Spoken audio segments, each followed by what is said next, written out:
Saudara dan saudari di dalam Tuhan, kita jumpa lagi dalam acara Soteria Show, dan seperti biasa saya akan kembali membacakan ayat firman Tuhan yang tertulis di dalam Injil Matius pasalnya yang ke-8.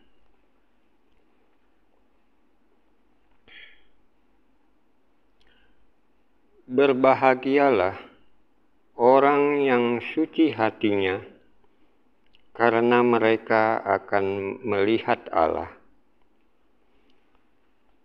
Saudara dan saudari, orang yang suci hatinya adalah orang yang punya keutuhan hati dan satu tujuan di dalam hidupnya.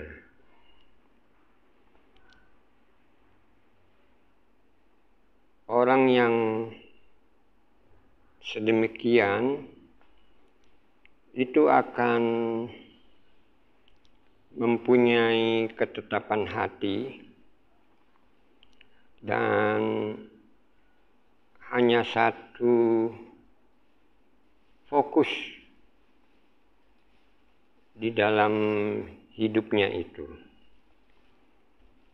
yaitu melakukan kehendak Tuhan. Nah, saudara dan saudari, orang yang suci hatinya adalah orang yang bukan hanya bersih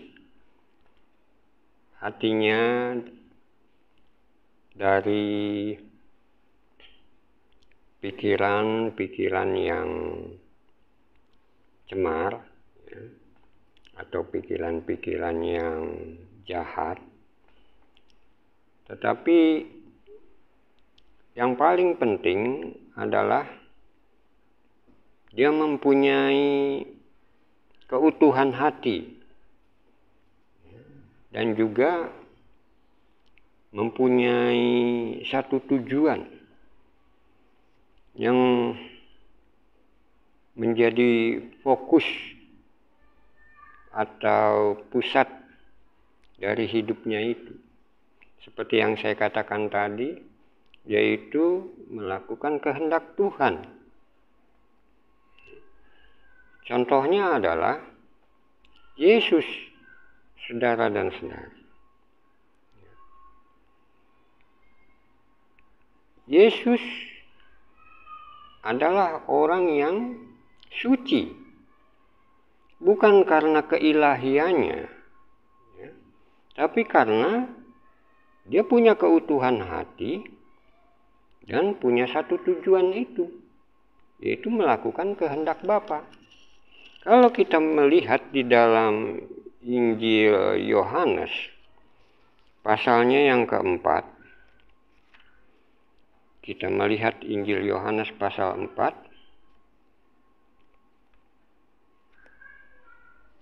ayatnya yang ke-34. Dan bahkan, saudara dan saudari, melakukan kehendak Bapa itu, bagi Yesus, itu merupakan makanan. Jadi, melakukan kehendak Bapa itu, bagi Yesus adalah merupakan makanan. Jadi, seperti kita makan saja, saudara dan saudari, kebutuhan setiap hari. Kalau kita lihat Injil Yohanes pasal 4, ayatnya yang ke-34. Makananku adalah melakukan kehendak Dia yang mengutus aku dan menyelesaikan pekerjaannya. Bayangkan saudara dan saudara, melakukan kehendak Bapa, ya, itu menjadi makanan untuk Yesus. Ya. Seharusnya kita, ya, sebagai pengikut Kristus, kita juga mencontoh, ya, apa yang dilakukan oleh Tuhan kita itu, saudara dan saudara. Nah, orang yang suci hatinya itu juga, ya, adalah orang yang takut akan Tuhan. Karena orang yang takut akan Tuhan, saudara dan saudari, ia pasti akan menjauhi segala kejahatan. Juga hikmat di dalam kitab Amsal mengatakan bahwa takut akan Tuhan itu adalah permulaan daripada hikmat, atau hikmat yang mula-mula, ya, yang Tuhan berikan kepada manusia adalah takut akan Tuhan. Nah, kenapa demikian, saudara dan saudari? Ya. Kalau kita membaca di dalam kitab Mazmur, ya, kitab Mazmur pasalnya yang ke-19, kitab Mazmur pasal 19, ayatnya yang ke-10. Ayatnya yang ke-10. Takut akan Tuhan itu suci, tetap ada untuk selamanya. Di sini dikatakan takut akan Tuhan itu suci, saudara dan saudara. Dan itu akan tetap ada untuk selamanya. Pada hati orang yang takut akan Tuhan. Itu sikap yang pertama, ya, yang Allah kehendaki di dalam diri setiap orang. Karena takut akan Tuhan itulah, ya, itu yang akan menyucikan, ya, hati kita, saudara dan saudara.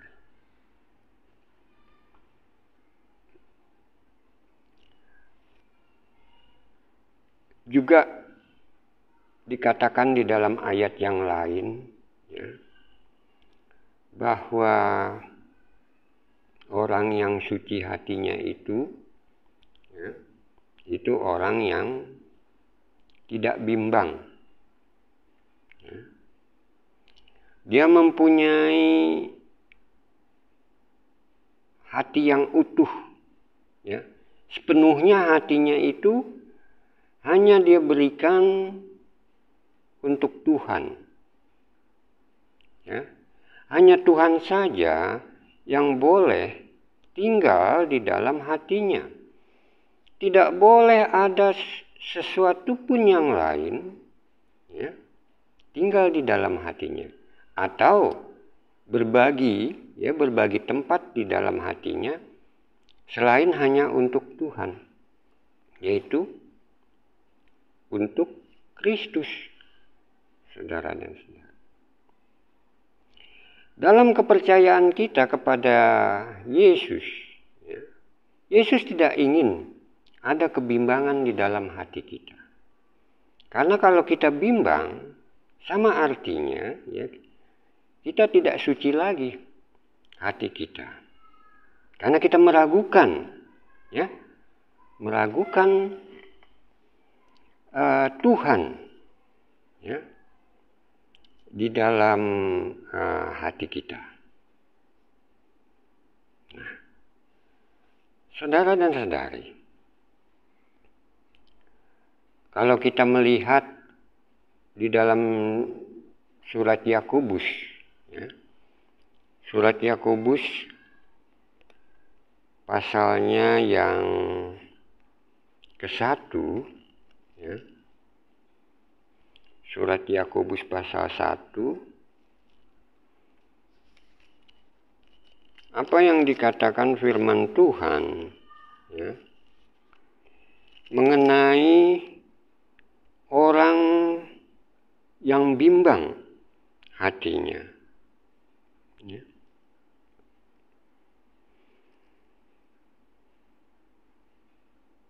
Kalau kita membaca ayat yang ke-7, dikatakan orang yang demikian, maksudnya orang yang bimbang hatinya, janganlah mengira bahwa ia akan menerima sesuatu dari Tuhan. Nah, itu dikatakan, ya, firman Tuhan di dalam surat Yakobus. Jangan pernah mengira ia akan mendapatkan sesuatu dari Tuhan.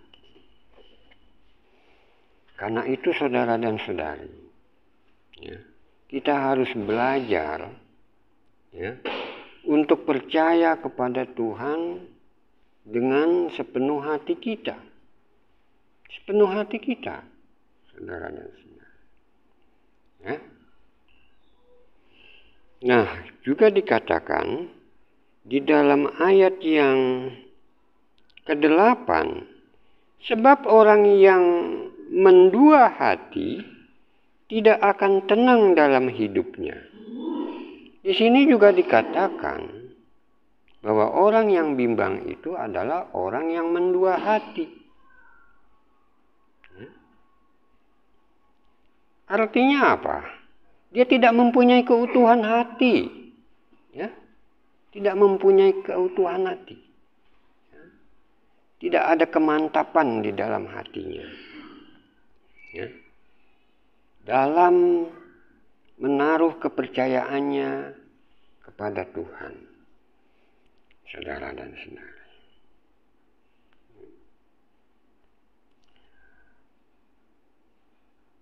Kita lihat lagi, ya, bagaimana dengan orang yang mendua hati itu. Orang yang mendua hati itu sama, ya, artinya dengan orang yang bercabang hati. Di dalam kitab Amsal dikatakan itu adalah orang yang serong hatinya. Ya. Dan orang yang serong hatinya itu merupakan kejijikan bagi Tuhan. Ya. Tuhan tidak suka dengan orang yang serong hatinya, saudara dan saudara. Bukan hanya bimbang, tapi juga dikatakan, ya, bahwa dia sudah berbagi tempat di dalam hatinya kepada yang lain, saudara dan saudari. Ia percaya kepada Yesus, tapi juga dia masih percaya kepada yang lain. Ya. Jadi mendua hati, bercabang hati, ya, atau berserong hati, saudara dan saudari. Ya. Dan ini yang membuat, ya, hati seseorang itu tidak suci, ya, di hadapan Tuhan, saudara dan saudari. Ya. Inilah yang dikatakan pencemaran rohani. Ini, ya, yang namanya pencemaran rohani itu. Ya. Ketika seseorang itu, ya, mendua hati. Dia percaya kepada Yesus, tapi juga dia percaya kepada yang lain. Misalnya, ya, contohnya dia masih percaya ya, kepada kekayaan. Ya. Ia menganggap kekayaan itu sebagai sesuatu ya, yang dapat menolong hidupnya, ya, yang bahkan baginya itu merupakan sandaran di dalam kehidupannya ini, menjadi satu kekuatannya, ya, tempat ia bersandar, atau menjadi sesuatu yang dia andalkan di dalam kehidupannya itu, saudara dan saudara. Ya. Itu berarti kita ya, sudah namanya berlaku cemar secara rohani, ya, di dalam pandangan Tuhan, saudara dan saudari. Kalau kita melihat surat Yakobus pasalnya yang keempat, ya, ayatnya yang ke-8b, ayatnya yang ke-8b. Apa yang dikatakan firman Tuhan di sini? Ya, dengan orang yang sedemikian, ya,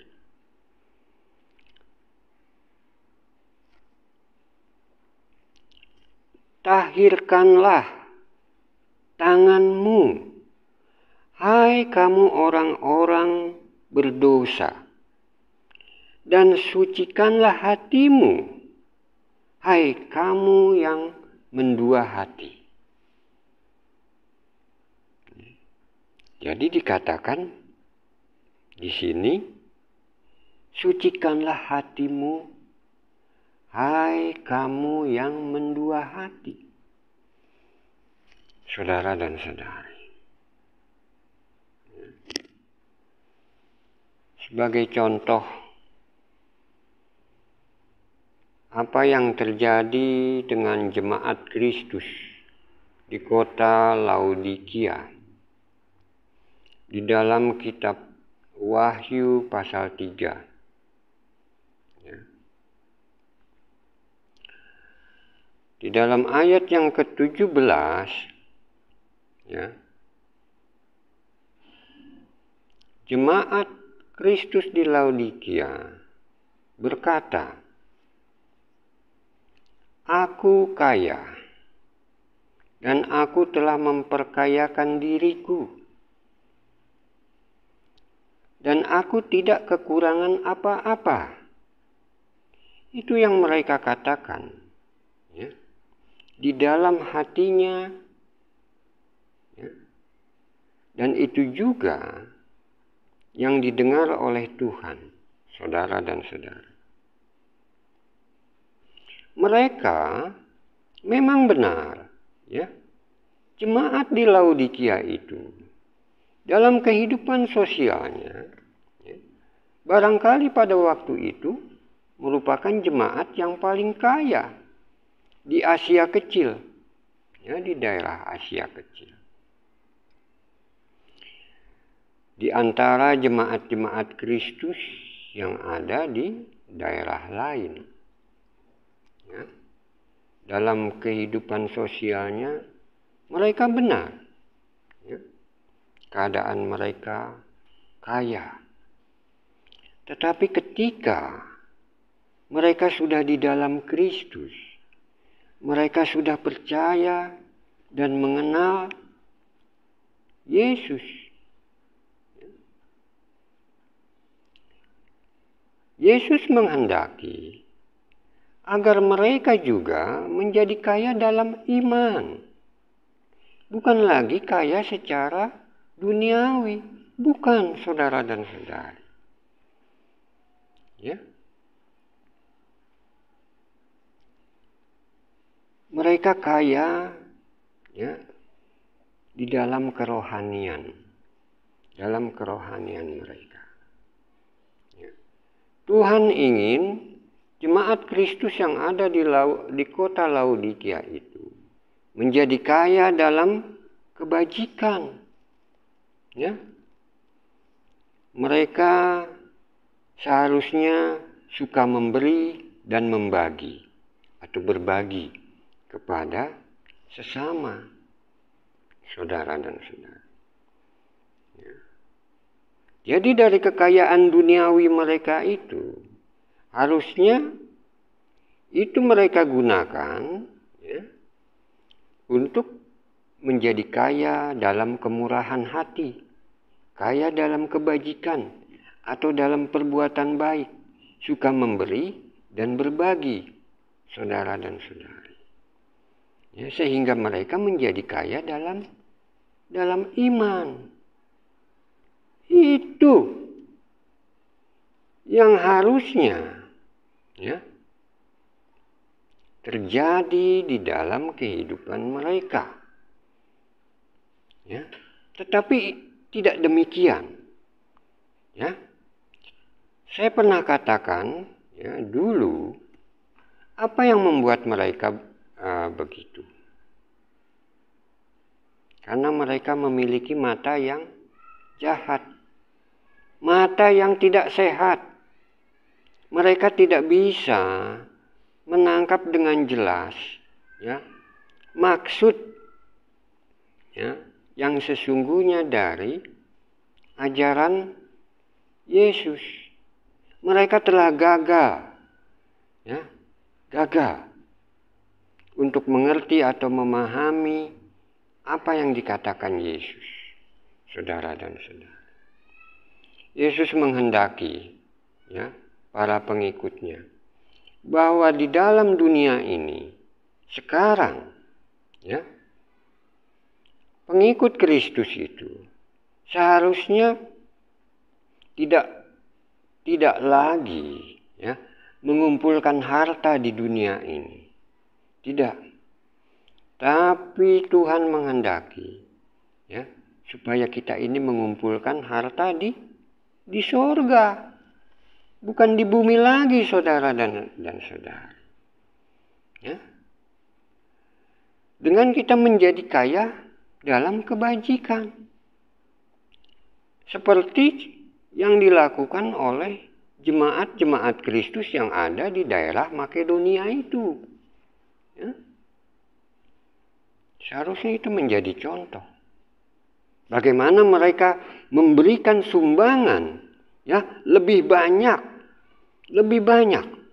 kepada saudara-saudara mereka yang ada di Yerusalem yang pada waktu itu terkena musibah ya terjadi bencana kelaparan pada waktu itu di Yerusalem, dan Rasul Paulus ya menghimbau ya jemaat-jemaat Kristus ya, dimanapun mereka berada supaya mengumpulkan uang ya untuk disumbangkan ke Yerusalem. Nah, saudara dan saudari, ya, itulah kenapa ya, Tuhan menasihatkan jemaat Kristus yang ada di kota Laodikia supaya mereka membeli minyak ya, untuk melumas mata mereka supaya mata mereka itu kembali sembuh ya, pulih dan bisa melihat ya, atau menangkap dengan jelas apa yang menjadi kehendak Tuhan bagi mereka. Artinya apa, saudara dan saudari? Tuhan menghendaki supaya jemaat yang ada di kota Laodikia itu ya, memohonkan hikmat daripada Tuhan. Ya. Dalam hal ini, ya, mereka itu kekurangan hikmat, saudara dan saudari, ya, mereka tidak mengerti, ya, atau tidak memahami, ya, apa yang Tuhan kehendaki bagi mereka.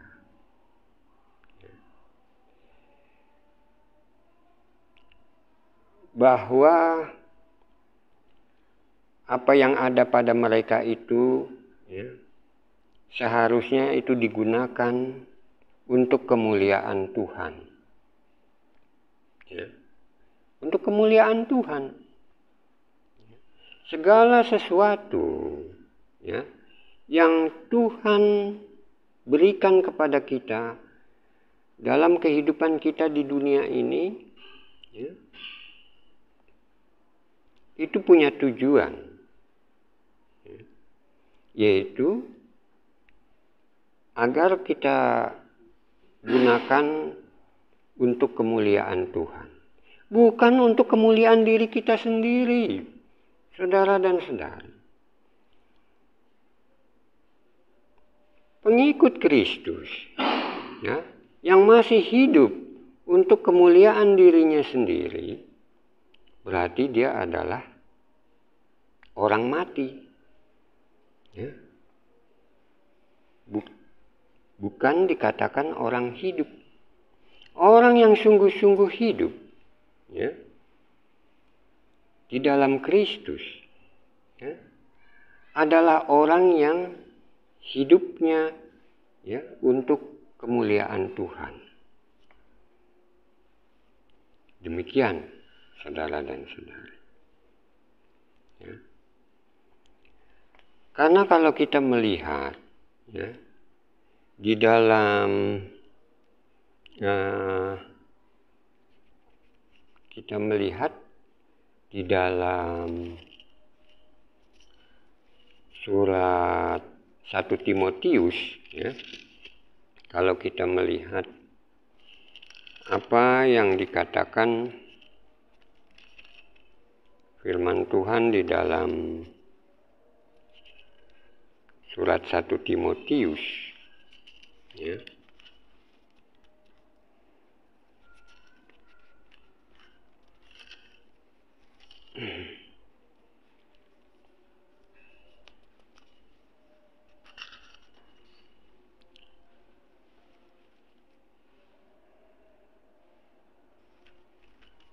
surat 1 Timotius, ya,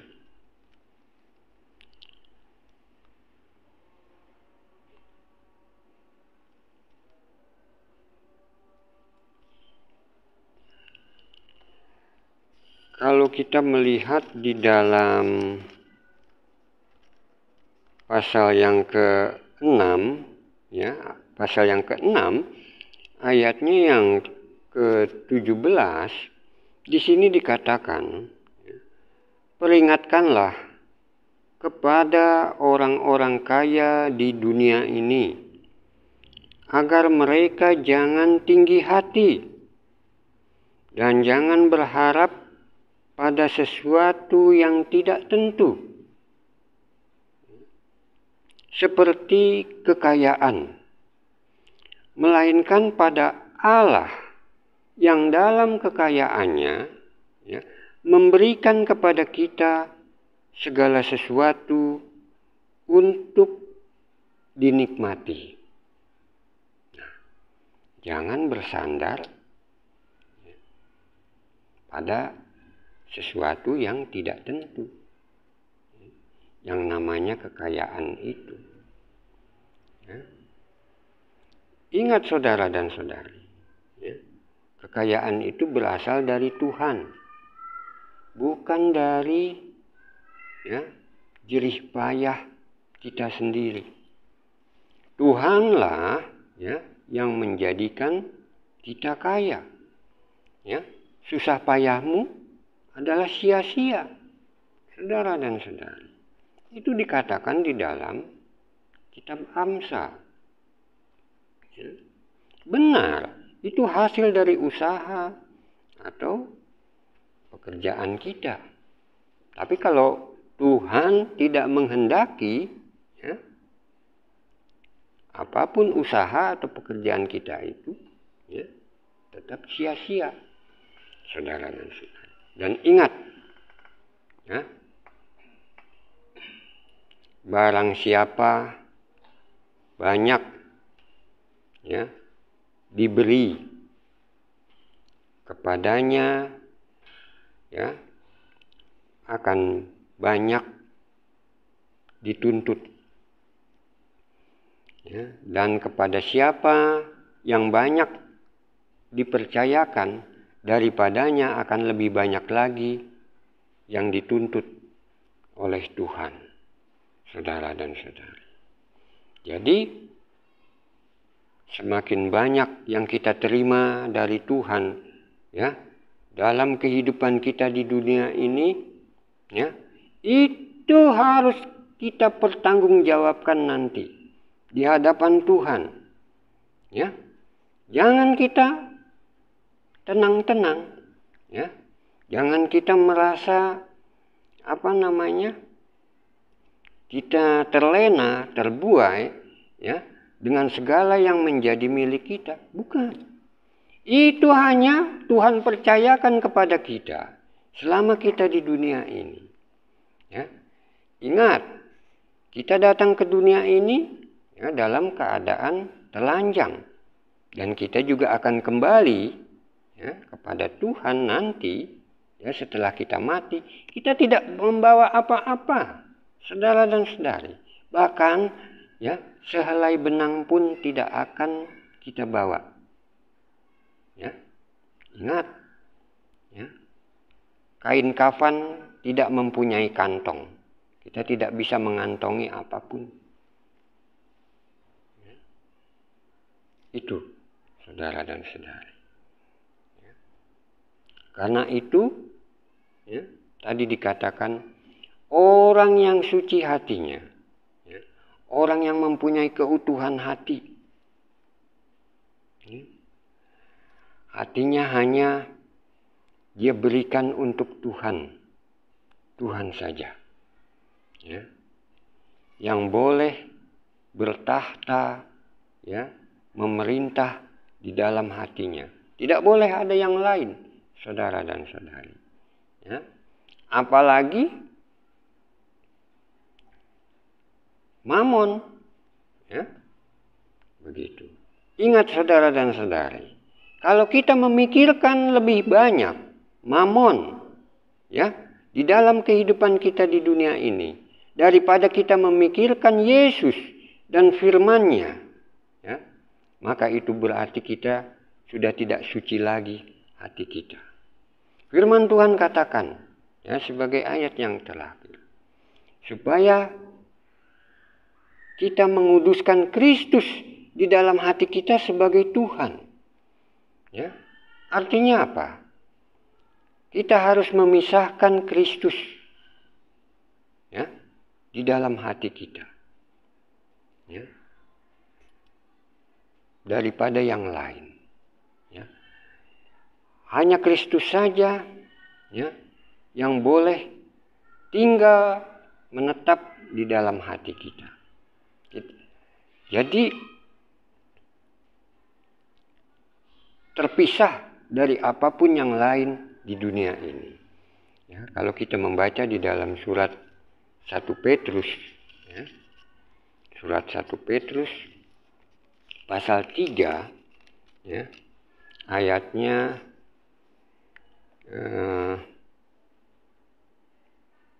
kita lihat surat 1 Petrus pasal 3 ayatnya yang ke-15. Ayatnya yang ke-15. Ya. Tetapi kuduskanlah Kristus di dalam hatimu sebagai Tuhan. Sebagai Tuhan. Ya. Lihat, di sini ada tanda seru. Ya. Artinya firman Tuhan ini penting. Ya. Memisahkan. Menguduskan itu artinya apa? Ya. Memisahkan, mensendirikan. Ya. Gitu. Kristus di dalam hati kita daripada segala yang lain yang ada di dunia ini. Nah, demikian saudara dan saudari, ya, firman Tuhan pada kesempatan ini, dan kiranya menjadi berkat untuk kita semua yang mendengarkannya. Amin.